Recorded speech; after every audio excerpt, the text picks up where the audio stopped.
made of the rubber, the bottoms are made of the strings, the bouncy, trouncy, flouncy, pouncy, fun, fun, fun, fun, fun. But the most wonderful thing about tickers is I'm the only one. I'm the only one. Life is not about how fast you run or how high you climb, but how well you bounce.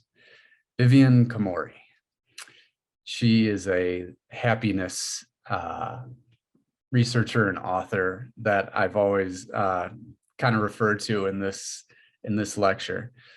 So Tigger was an icon of my childhood with Winnie the Pooh. He's always cheery, always looking on the bright side. And him and physical resiliency have quite a bit in common. They're both bouncy. We want a good spring to our rubber band. We want to be able to bounce right back to where we started when we have a negative stressor.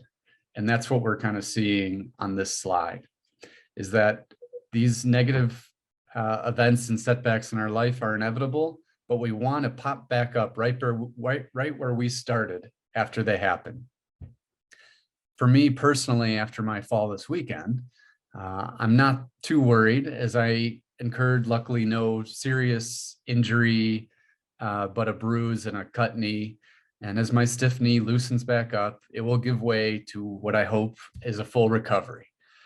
So I encourage you all to think differently ahead of your potential next setback.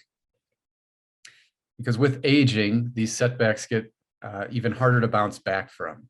And this next box is a little bit more of what I see in the clinic when people have a setback, is that they don't quite bounce back right to where they started. Whether they're in the hospital for a night or got COVID or something negative happened emotionally in their lives, it's hard to bounce back. And the aging process alone makes that difficult. So when the times are good, I encourage you to build your reservoir of resilience. So have I gotten you all on board on this physical resilience thing? Are you ready to make changes starting today? I chose this hip hinge video because low back pain is the most common reason older adults seek my care.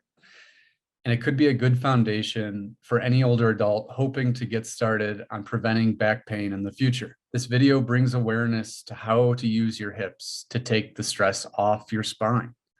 The first step to building resilience is building awareness to the movements that bother you. Of course, before starting any strengthening program, I encourage you to partner with a healthcare professional in your area. So Jane, as you're standing here, your hips are face up. And then if this was water in a bowl, you're going to tilt that water forward without bending anything from your spine. Can you try and give this a shot?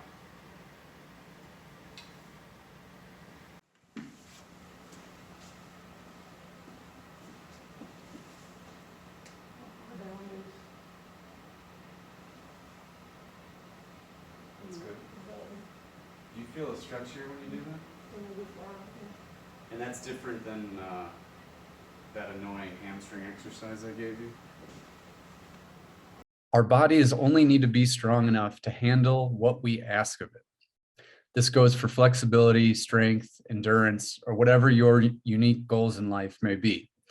Some older adults just want to get on the ground to play with their grandkids, and some want to hike 6 miles and gain 2,000 feet of elevation all before lunch. Either way, our bodies are only as strong as we ask them to be. On the prior slide, we built a movement pattern learning the hip hinge. Now we will load that movement by adding weight in a kettlebell swing. So this requires a little bit more coordination and strength before getting started on this one. This would be for the person who has moved away from pain and onto building their physical resiliency in a preventative manner.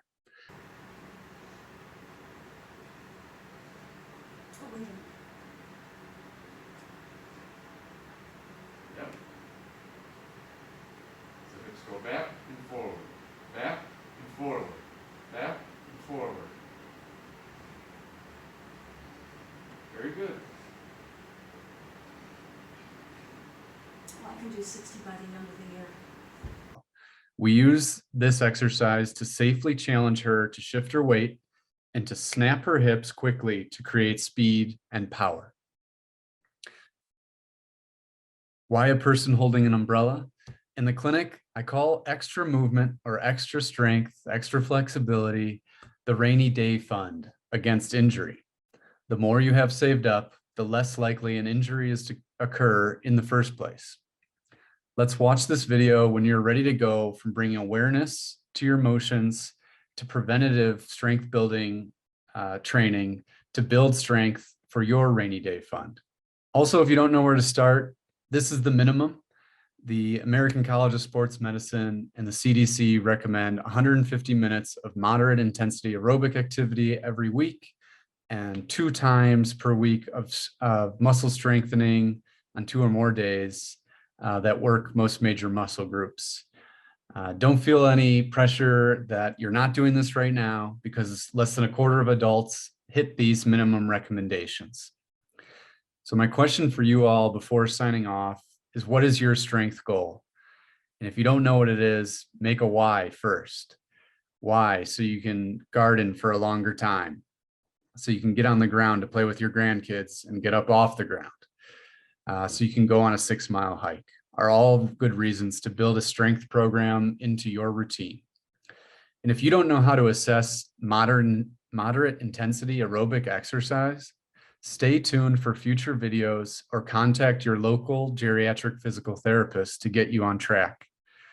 And if you don't know how to start a strength program that's safe for your unique aging process, you know it, go ahead, contact your local geriatric physical therapist. They should be able to point you in the right direction and get you started on your path to building physical resilience and building a bigger resiliency reserve. All right, all, have a good day.